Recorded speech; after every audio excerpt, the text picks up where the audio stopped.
Պարոն Ավետիսյան, այսինքն դուք գտնում եք, որ գրեթե 1,5 միլիոն դոլար արժողությամբ գույք ունեցող քաղաքացին սոցիալական ապահովության խնդիր ունի, մի հարց, երկրորդ հարցս, որովհետև դուք ասում եք մինչև 200 միլիոն, եթե ճիշտ հասկացա, այսինքն 199 միլիոնի դեպքում դուք սոցիալական ապահովության խնդիր եք տեսնում։ Երկրորդ հարցս, դուք արդյոք ունեք ուսումնասիրություն, թե Երևանի կենտրոնում 1990 թվականից հետո Երևանի կենտրոնում, այսպես ասած, կներեք այս բառի համար,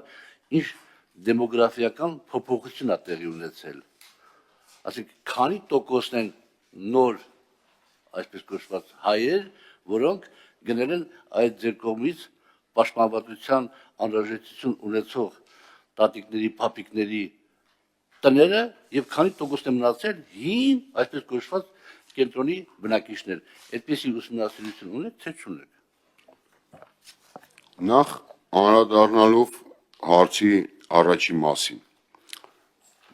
Ինչի եմ նախագծով, ինչ ենք մենք առաջարկում 200 միլիոնից ավելը, որ շարունակի հարկվել, որովհետև գործող, այսպես ասենք, սանդղակը ամբողջական վերանայման խնդիր ունի եւ այստեղ ես համաձայն եմ, որ նաեւ լիարժեք խորքային քննարկումներ իրականացվեն եւ հետեւաբար այս քննարկումները անհրաժեշտություն ունեն խորքային վերլուծությունների, ինչը նաեւ պիտի լիազոր մարմինները անեն եւ ներկայացնեն այդ թվում ազգային ժողով, հետեւաբար մենք անդրադարձել ենք գործող սանդղակին գոնե այն մասով, որ ասենք օրինակ 10 միլիոն դրամանոց, մինչև 10 միլիոն, մինչև 25 միլիոն կամ մինչև 75 միլիոն արժողությամբ գույքերի գույքահարկը, կրկնում եմ, որոնք 21 թվականից պատիկներով արդեն աճել են, 26 թվականին եւս 30-35% չաճեն մինչև այդ խորքային գնահատումը։ Իսկ ինչ վերաբերում է դեմոգրաֆիական, այսպես վերլուծություններին, դուք այդ հարցը որ տալիս եք, բնականաբար պատասխանը գիտեք։ Իհարկե ոչ, ես հո ինստիտուտներ չունեմ, որ դեմոգրաֆիական վերլուծություններ իրականացնի, դա կառավարության գործառույթ է եւ ես նման հետազոտության չեմ հանդիպել, բարեբախտաբար թե դժբախտաբար, բայց կարամ ես ասեմ, որ մեր առաջարկած լուծումը եւ հետագա լուծումը շատ ուղիղ դրա հետ կապված չի։ Եթե մենք օրինակ արտոնություն նախատեսենք, թեկուզ մի մարդ լինի,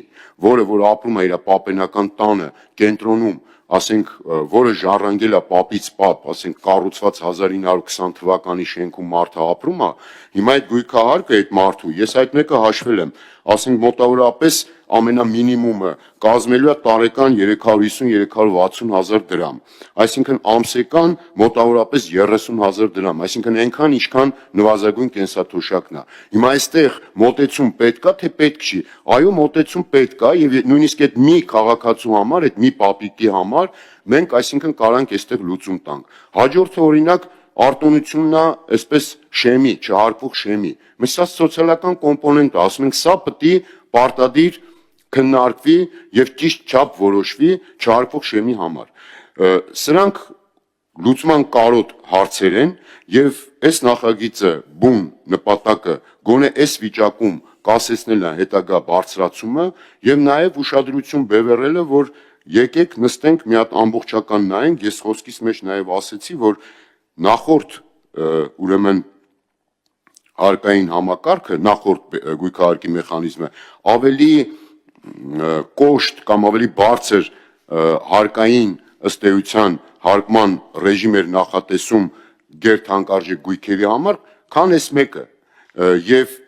այո, ես ասում եմ, որ 200 միլիոնը դեռ շքեղությունը չի եւ եթե մենք ուզում ենք իրապես միջազգային փորձից այսպես կոչված շքեղության հարկի սահմանում ունենան կամ դրան մոտ հարկային համակարգ 200 միլիոնից հետո մենք պետք է շարունակենք։ Այո, ես համաձայն եմ, որ 500 միլիոն 1 միլիարդ դրամանոց գույքերը շատ էական եւ ավելի բարձր հարկ պետք է ունենան, քան ասենք օրինակ մինչև 20-25-30 միլիոնանոց գույքերը, որտեղ բնակվում են շատ ավելի համեստ,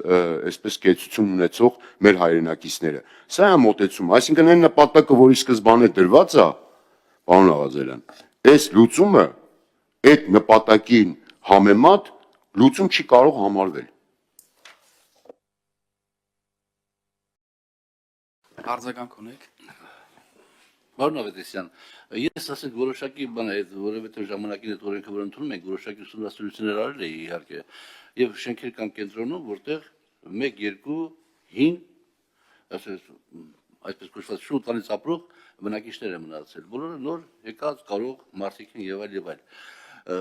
Բայց այդ դեպքերի համար էլ օրենքը նախատեսում է տարբերակ, որ համայնքը, քաղաքապետարանը 10%, եթե չեմ սխալվում, պարոն Պողոսյան, 10% հնարավորություն ունի այսպես կոչված բան անելու, զեղչելու եւ այլ այդ գույքահարկը, օրենքը այդ բանը թույլ է տալիս։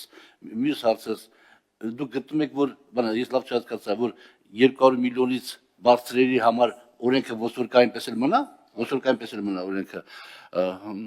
Եվ բանը, եւ պարոն Պողոսյան, միգուցե դուք պատասխանեք այս հարցին, չէր նախատեսված այնպես իրավիճակ, որ եթե թոշակառուներ են ապրում, ապա իրանք չվճարեն գույքահարկը, այդ հավաքվի։ Հետագայում ինչ-որ ձևով բարվի էլի։ Դե հիմա իմ հերթն է պատասխանելու, պարոն Աղազարյան, չէ, ես արձագանքեմ մնացածը նախ հավաքվի հետ կապված ես կարծում եմ դա լավ մոտեցում չի։ Երբ որ մենք քաղաքացիներին ասում ենք դու ունես հարկային պարտավորություն, բայց sense ես աշկ եմ փակում, այդ պարտավորությունը մի կատարի, հետո Աստված գիտի ինչ կլինի։ Դա լավ բան չի, դե պարտաճանաչ հարկային, դե չէ, այտենց ես համաձայն չեմ։ Մի րոպե, լավ, ժողովուրդ, հիմա չէ, մոտեցումա օրենքի առաջ բոլորն էլ հավասար են, այսինքն պետք չի օրենքով սահմանել պարտականություն, հետո էլ ասենք ձեռնդ ասել այդ պարտավորությունը մի կատարի, հետո այդքան այդ մարդիկ փորձանքի գան, դառնան ապօրինի գործողություն իրականացնող, մի հատ էլ տուժեր տուգանքներ կուտակվի, չէ։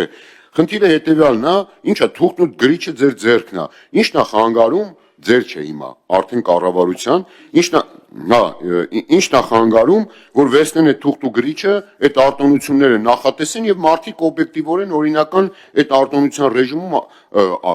գործեն եւ օրենքեր չխախտեն, գիտակցաբար կամ թույլատրելի կամ չթույլատրելի, չի կարելի թույլ տալ օրենքը խախտել, որևէ կերպ։ Սրան ես միանշանակ դեմ եմ։ Իսկ ինչ վերաբերում է այդ 200 միլիոնին, այո, պարոն Աղազարյան, ես ասում եմ 200 միլիոնից բարձրի համար գույքահարկը պետք է շարունակի աճել այն ձևով ինչ որ օրենքն է նախատեսում, ասեմ ավելին, 200 միլիոնը այն շեմը չի, որտեղ մենք պետք է կանգնենք, որովհետև վստահաբար ձեզ ասում եմ, որ շատ գույքեր, ես քանակով չեմ կարող հիմա ասել, կան եւ հələ կլինեն, որ ասենք 500 միլիոնից ավել են, 1 միլիարդ դրամանոց են եւ այլն։ Այստեղ այո, պետք է գործի այսպես կոչված պերճանքի հարկը իր ողջ ճկեղությամբ եւ շատ ավելի բարձր եւ դրա հաշվին կարելի է օրինակ զեղչել եւ միայնակ թոշակառուների գույքահարկը եւ կարելի է նախատեսել ցածրաժեք գույքերի չհարկվող շեմ, ինչը որ օրինակ նախկինում կար եւ այո դա կլինի լիարժեք սոցիալական կոմպոնենտ եւ վերջապես մոտ կլինի այն նպատակին, ինչը հրճակվել էր այս փոփոխությամբ։ Ու սրանով չէին ասել բերեք կեղեքենք մարդկանց միջին եւ ցածր եկամուտ ունեցողներին, բերեք կեղեքենք այս անգամ գույքահարկով։ Այդպես բան չեն ասել, չէ՞։ Եթե ասած լինեն, կասեի հա, նորմալ է, այս նպատակը իրականացված է։